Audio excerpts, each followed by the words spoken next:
उन दिनों कामिनी गर्भवती थी। करीब 1 महीने पहले ही उसके पति का देहांत हो गया था।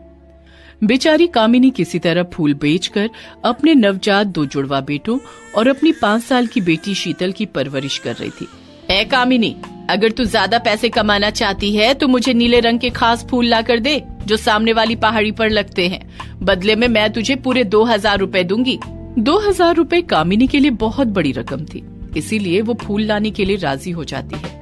फिर अगले दिन, बेटी मैं पहाड़ी पर फूल तोड़ने जा रही हूँ, तुम अपने दोनों भाइयों का ध्यान रखना। ठीक है माँ, मैं इन दोनों का ध्यान रखूंगी, पर तुम जल्दी लौट आना। उसके बाद कामिनी पहाड़ पर फूल तोड़ने पहुँच जाती है। तभी अचानक वहाँ का मौसम बिगड़ जाता है, जिस वजह से तेज हवाएं चलने लगती हैं। कामिनी अपने आप को संभाल नहीं पाती और खाई में गिर जाती है। खाई में गिरते ही कामिनी अपने प्राण छोड़ देती है। दूसरी तरफ रात होने पर भी जब कामिनी घर नहीं लौटती तो उसकी बेटी शीतल बड़ी परेशान हो जाती है। शीतल अपने दोनों भाइयों को गोद में उठाकर कामिनी को ढूंढते हुए पहाड़ी की ओर चली जाती है। माँ, माँ तुम कहाँ हो माँ? आवाज तो कहाँ हो माँ? काफी देर तक चिल्लाने के बाद शीतल का गला बैठ जाता है और वो रोते हुए अपने घर लौट जाती है। उसके बाद शीतल मदद के लिए गांव के कुछ लोगों के पास जाती है। अरे तेरी माँ को उस पहाड़ी पर जाने की क्या जरूरत थी? हाँ, जरूर तेरी माँ खाई में गिरकर मर गई होगी। हाँ भाई, तुम ठीक कहते हो। पिछले साल भी 2 लोग खाई में गिरकर मर गए थे। नहीं नहीं चाचा, ऐसा मत कहिए, मेरी माँ मुझे छोड़कर नहीं जा सकती। तू मान या मत मान, तेरी माँ खाई में गिरकर मर गई है। अब तू अपना और अपने दोनों भाइयों के बारे में सोच, तुझे ही इन दोनों की परवरिश करनी है। उन दोनों आदमियों की बात सुनकर शीतल को बहुत दुख होता है और वो आंखों में आंसू लिए अपने घर लौट जाती है। बेचारी शीतल रोज अपनी माँ की तस्वीर को देखकर रोया करती थी। फिर अगले दिन शीतल नदी में पानी भरने जा रही थी, लेकिन तभी रास्ते में उसे हाथी का घायल बच्चा दिखाई देता है। उसके पैर से बहते खून को देख शीतल को बहुत दुख होता है। वो उसी वक्त अपना दुपट्टा उस हाथी के बच्चे के पैर में बांध देती है। मेरी मदद करने के लिए तुम्हारा बहुत बहुत शुक्रिया। अरे तुम तो इंसानों की तरह बात कर रहे हो। हाँ, मैं जादुई जंगल में रहने वाला जानवर हूँ ना, इसलिए मैं इंसानों की तरह बात कर सकता हूँ। दरअसल मैं अपनी माँ से बिछड़कर यहाँ वहाँ भटक रहा हूँ। एक शिकारी ने मुझ पर तीर से हमला कर दिया था, जिस वजह से मैं घायल हो गया। चिंता मत करो, यहाँ तुम्हें कोई खतरा नहीं है। आज से तुम मेरे साथ मेरे घर पर रहोगे। उसके बाद शीतल हाथी के बच्चे को लेकर अपने घर की ओर जाने लगती है। तभी रास्ते में उसे गाय का बछड़ा रोते हुए दिखाई देता है। शीतल को देख वो उसके पास आ जाता है और अपनी जीभ से उसके पैरों को चाटने लगता है।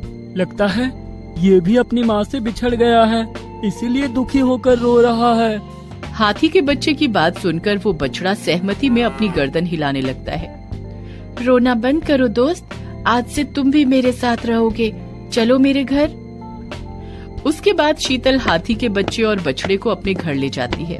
तुम्हारा घर देखकर लगता है तुम तो बहुत गरीब हो, फिर भी तुम्हारा दिल बहुत बड़ा है। तुम बिना झिझक मुझे और इस बछड़े को लेकर अपने घर आ गई। सच में तुम बहुत दयालु हो। मेरी माँ ने मुझे सीख दी है कि बुरे वक्त में हमें हमेशा दूसरों की सहायता करनी चाहिए। तुम्हारी माँ कहाँ है? मैं तुम्हारी माँ से मिलना चाहता हूँ। मेरी माँ दुनिया में नहीं है और भगवान के पास चली गई है। तभी शीतल के दोनों भाई भूख की वजह से रोने लगते हैं। शीतल दूध मांगने नीलम नाम की औरत के घर पहुंच जाती है। चाची, चाची थोड़ा सा दूध दे दो, मेरे दोनों भाई भूख की वजह से रो रहे हैं। अरे मैं तुझे दूध दे दूंगी तो मेरा बच्चा क्या पिएगा? नहीं नहीं, मैं तुझे दूध नहीं देने वाली। जाकर कहीं काम कर। आखिर कब तक तू भीख मांगकर अपना और अपने भाइयों का गुजारा करती रहेगी? चाची मैं तो अभी छोटी हूँ, मैं भला क्या काम कर सकती हूँ?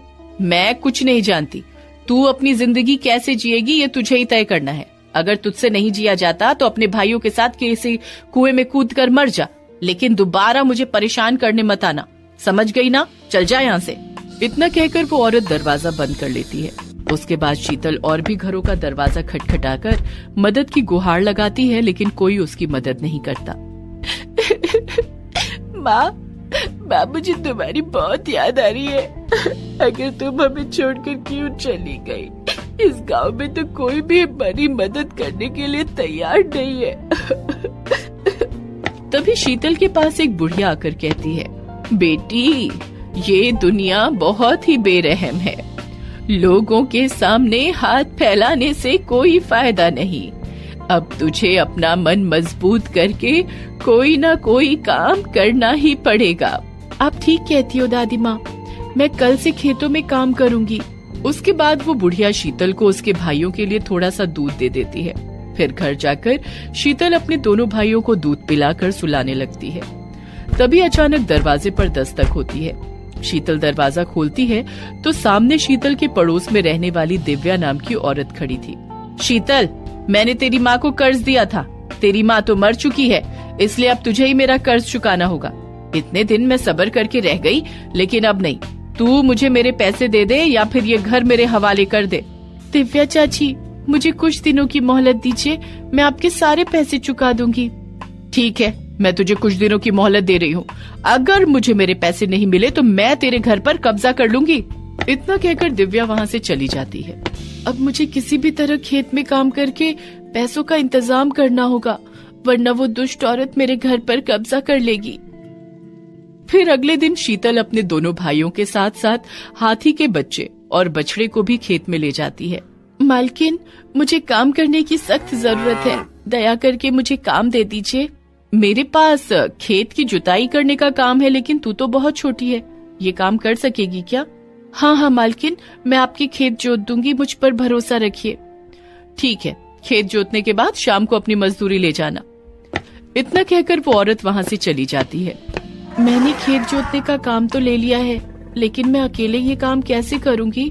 तुम चिंता मत करो शीतल, खेत की जुताई करने में हम दोनों तुम्हारी मदद करेंगे। तुम हमें हल के साथ बांध दो। फिर शीतल हाथी के बच्चे और गाय के बछड़े को हल के साथ बांधकर खेत की जुताई करने लगती है। शाम तक शीतल सारा खेत जोतकर वहाँ बीज बो देती है। फिर उस खेत की मालकिन शीतल को उसकी मजदूरी के पैसे दे देती है।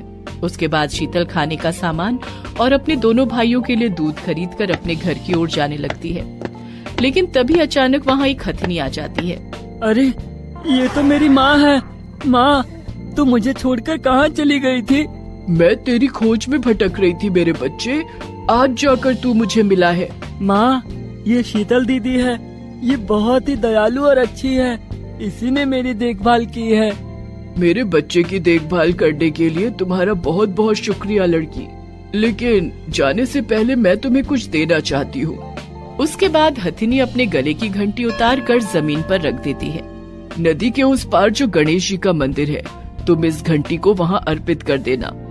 उसके बाद तुम गणेश जी से जो भी प्रार्थना करोगी, इस जादुई घंटी के जरिए तुम्हारी प्रार्थना फौरन गणेश जी के पास पहुँच जाएगी। ये सुनकर शीतल बहुत खुश होती है। उसके बाद हथिनी अपने बच्चे को लेकर वहाँ से चली जाती है। फिर शीतल जादुई घंटी को गणेश जी के मंदिर में अर्पित कर देती है। हे गणेश जी, मुझे मेरी माँ चाहिए, मुझे मेरी माँ दे दो, मेरी माँ दे दो। तभी वहाँ एक आवाज गूंजने लगती है। चिंता मत करो मेरी बच्ची, तुम्हें तुम्हारी माँ मिल जाएगी। मंदिर के प्रांगण से मिट्टी खोदकर उससे अपनी माँ का पुतला बनाओ और फिर मंदिर में रखा गंगा जल पुतले के ऊपर डाल दो। उसके बाद तुम्हारी माँ के पुतले में प्राण आ जाएंगे। लेकिन हाँ, तुम्हारी माँ केवल रात में ही तुम्हारे पास रह सकती है, दिन में वो अदृश्य रहेगी। उसके बाद शीतल मंदिर के प्रांगण से मिट्टी खोलकर अपनी माँ का गर्भवती पुतला तैयार कर लेती है। फिर वो मंदिर से गंगा जल लाकर पुतले के ऊपर डालने लगती है और देखते ही देखते पुतले में प्राण आ जाते हैं। अपनी माँ को फिर से पाकर शीतल बहुत खुश होती है और उसे गले लगा लेती है। माँ, तुम आ गई। माँ, तुम कहाँ चली गई थी? अब तो मुझे छोड़कर कहीं मत जाना। हाँ बेटी, अब मैं तुझे छोड़कर कहीं नहीं जाऊंगी, कहीं नहीं जाऊंगी। उसके बाद कामिनी शीतल को लेकर घर चली जाती है। अपने दोनों नवजात जुड़वा बेटों को देख कामिनी की आंखों में आंसू छलक आते हैं। फिर वो उन दोनों को अपना दूध पिलाना शुरू कर देती है। लेकिन तभी कामिनी देखती है कि उसकी बेटी और दोनों बेटे ठंड के मारे बुरी तरह कांप रहे हैं। कामिनी उसी वक्त घर के आंगन में मौजूद पेड़ से पत्ते तोड़कर उन्हें इकट्ठा कर लेती है। फिर वो अपनी जादुई शक्ति से उन पत्तों के द्वारा गर्म कपड़े तैयार कर अपने बच्चों को पहना देती है। पल भर में ही कामिनी के बच्चों की ठंड दूर भाग जाती है और कामिनी अपने बच्चों को गले लगाकर उन्हें प्यार करने लगती है। बेटी, गणेश जी की कृपा से मुझे जादुई शक्तियाँ भी मिली हैं। अब मैं उनका इस्तेमाल करके हमारे घर की गरीबी हमेशा के लिए दूर कर दूंगी। उसके बाद कामिनी पास के जंगल में चली जाती है और वहाँ की गुफा में मौजूद ढेर सारे सोने के सिक्के उठाकर अपने घर ले आती है। ये देख बेटी, मैं ढेर सारे सोने के सिक्के लेकर आई हूँ। अब तुझे जिंदगी में कभी किसी चीज की कमी नहीं होगी। तभी कामिनी की नजर खिड़की पर पड़ती है। सूर्य देवता प्रकट होने वाले थे। बेटी, सुबह होने वाली है, इसलिए अब मैं अदृश्य हो जाऊंगी, लेकिन शाम होते ही मैं फिर से तेरे पास आ जाऊंगी। उसके बाद कामिनी वहाँ से अदृश्य हो जाती है। दूसरी तरफ ढेर सारे सोने के सिक्के पाकर शीतल बहुत खुश होती है और बाजार से घर की जरूरत का सारा सामान खरीद कर ले आती है। शीतल को खुश देख गाय का बछड़ा भी खुश होकर उसके पैरों को चाटने लगता है। शीतल गाय के बछड़े के सामने खाने की तरह तरह की चीजें रख देती है। अब मेरे पास पैसों की कोई कमी नहीं है। मैं अपना एडमिशन एक अच्छे स्कूल में करवाकर पढ़ाई शुरू करूंगी। लेकिन तभी शीतल के पड़ोस में रहने वाली दिव्या वहाँ आ जाती है। क्यों रे शीतल, तू तो बहुत सारा सामान खरीद कर लाई। आखिर तेरे पास इतनी दौलत कहाँ से आई है? तभी दिव्या की नजर घर के कोने में रखे सोने के सिक्कों पर पड़ती है। ये देख दिव्या की आंखें फटी की फटी रह जाती हैं। अरे बाप रे, यहाँ तो सोने के सिक्कों का ढेर लगा है। आखिर ये खजाना तुझे कहाँ से मिला? मैं इस बारे में तुम्हें कुछ नहीं बताने वाली। तुमने मेरी माँ को कर्ज दिया था ना, ठहरो, मैं अभी तुम्हारे सारे पैसे देती हूँ। अरे बेवकूफ, अब मैं अपने पैसों के साथ साथ ये सारे सोने के सिक्के भी ले जाऊंगी, लेकिन इसके लिए तुझे मरना होगा ताकि तू मेरी असलियत किसी को ना बता सके। इतना कहकर दिव्या शीतल को पकड़ लेती है और उसका गला दबाने लगती है। ये देख गाय के बछड़े को बहुत गुस्सा आता है और वो दिव्या पर हमला कर देता है। अरे मर गई रे, मर गई। इस गाय के बछड़े ने तो मेरी कमर तोड़ दी। अरे कोई बचाओ मुझे। फिर गाय का बछड़ा अपने दोनों पैरों को उठाकर दिव्या के शरीर पर मारने लगता है। देखते ही देखते दिव्या बुरी तरह घायल हो जाती है। अरे शीतल, मुझे बचा ले, वरना ये मेरी जान ले लेगा। मैं तेरे सामने हाथ जोड़ती हूँ, मुझे कोई खजाना नहीं चाहिए, बस मुझे बचा ले। फिर शीतल के कहने पर गाय का बछड़ा दिव्या को छोड़ देता है। उसके बाद वो गिरते पड़ते वहाँ से भाग निकलती है। उस दिन के बाद से दिव्या दोबारा शीतल को परेशान करने की हिम्मत नहीं करती। दूसरी तरफ हर शाम शीतल की माँ उसके पास आ जाती थी। इस तरह शीतल के जीवन से सारे दुख दूर हो जाते हैं और वो हंसी खुशी अपना जीवन जीने लगती है। दोस्तों, आपको हमारी ये कहानी कैसी लगी हमें कमेंट करके जरूर बताएं। और हाँ दोस्तों, आपसे एक विनती है कि हमारे वीडियो को लाइक कर लीजिए और साथ ही साथ इसे ज्यादा से ज्यादा शेयर भी कीजिए। दोस्तों, आप हमारे चैनल को जरूर सब्सक्राइब करें